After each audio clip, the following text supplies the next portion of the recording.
Hi, I'm Bob Nations with Senior Helpers.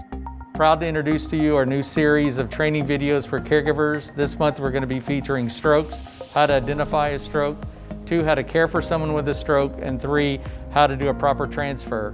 I'd like to introduce you to Dr. Peter, also with Senior Helpers, who's going to take you through those 3 subjects.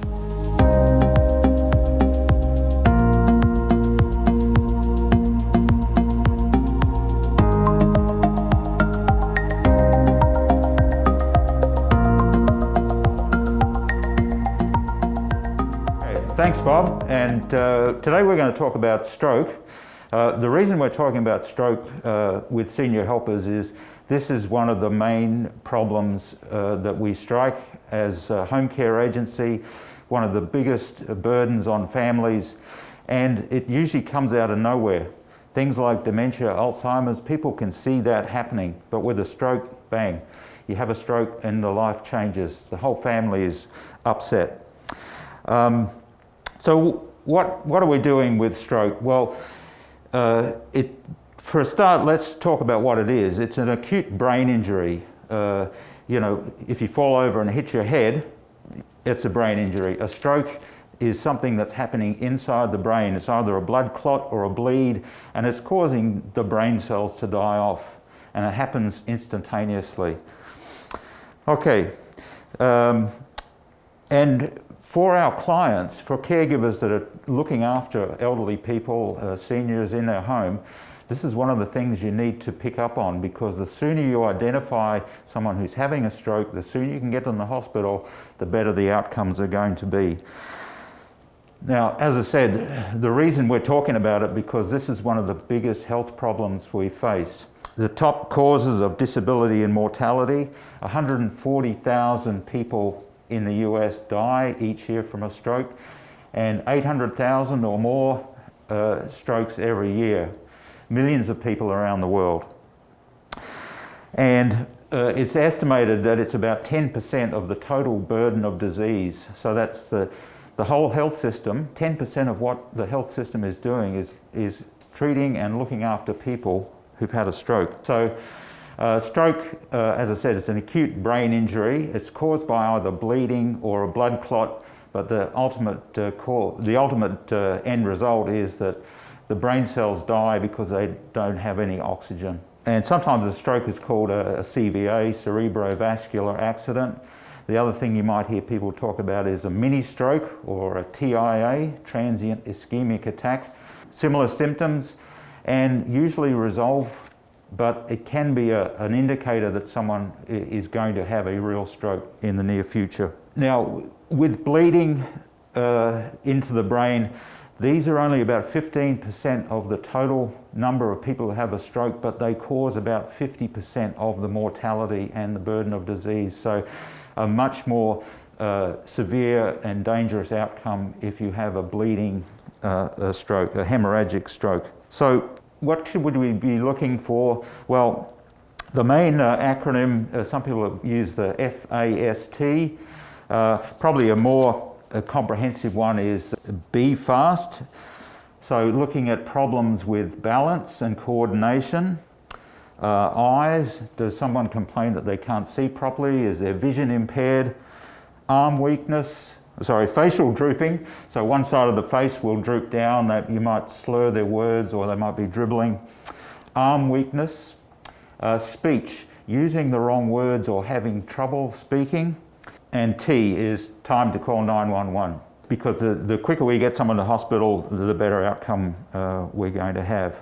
So those are the main points. So know the signs of a stroke, act quickly, and understand that the quicker we get someone to hospital, the quicker they can get that treatment, and the quicker, the less serious outcome it could be, and the better outcome they'll have with ongoing therapy.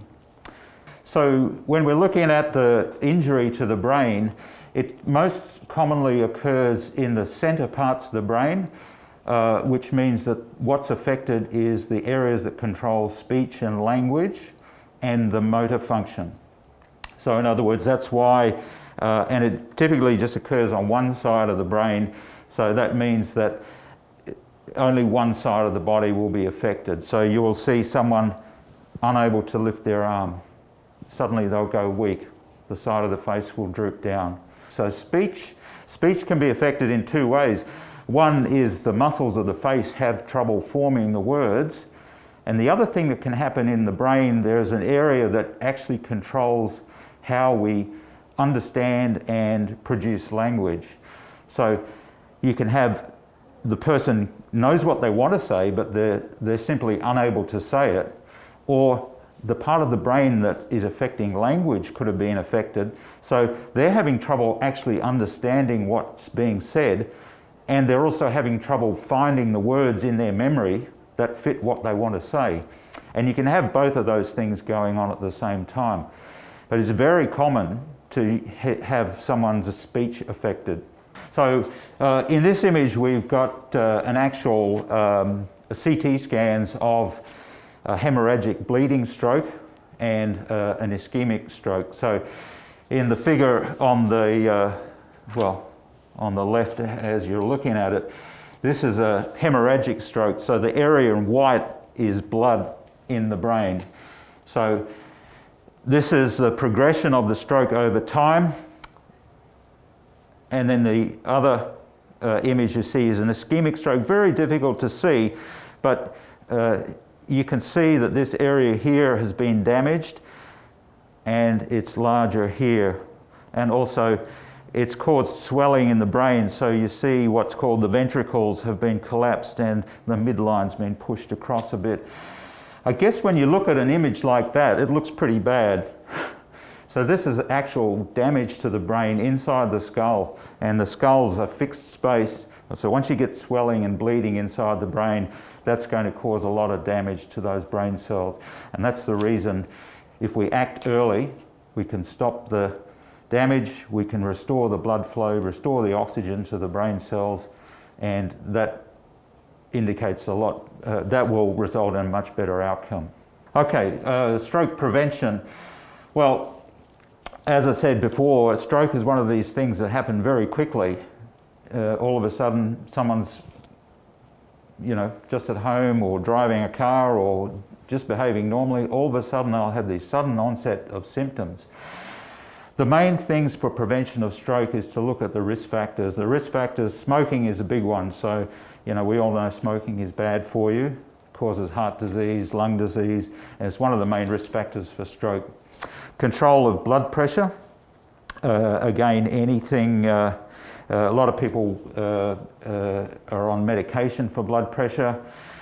It's very important to keep the blood pressure in a normal range, particularly if they've got other risk factors. Heart problems. When the heart rhythm is not regular, that has a tendency to form blood clots, and blood clots are one of the main causes of, or the main cause of stroke, even if they're not the most important one. And the other things with bleeding, this is an area which can be a problem because a lot of people take medication which thins their blood. So they're actually increased risk of bleeding. So if someone is on these blood thinners and they take too much of their medication, then that can put them at increased risk of a hemorrhagic or a bleeding stroke. So that's why if you are looking after a client who's taking medication that thins the blood, you need to have a bit of an understanding that their medication has to be well controlled. This is something that the family and the client will have to pay a lot of attention to. The main points for caregivers to understand is know the signs of a stroke, because if you think someone is having a stroke, then call 911 straight away. The quicker you can get them to the hospital, the quicker you can get therapy started, treatment started, the better your outcome is going to be. And for us as caregivers, the other main part, which we'll talk about down the track, is how to look after someone who's had a stroke and now they're starting to get better once they get home.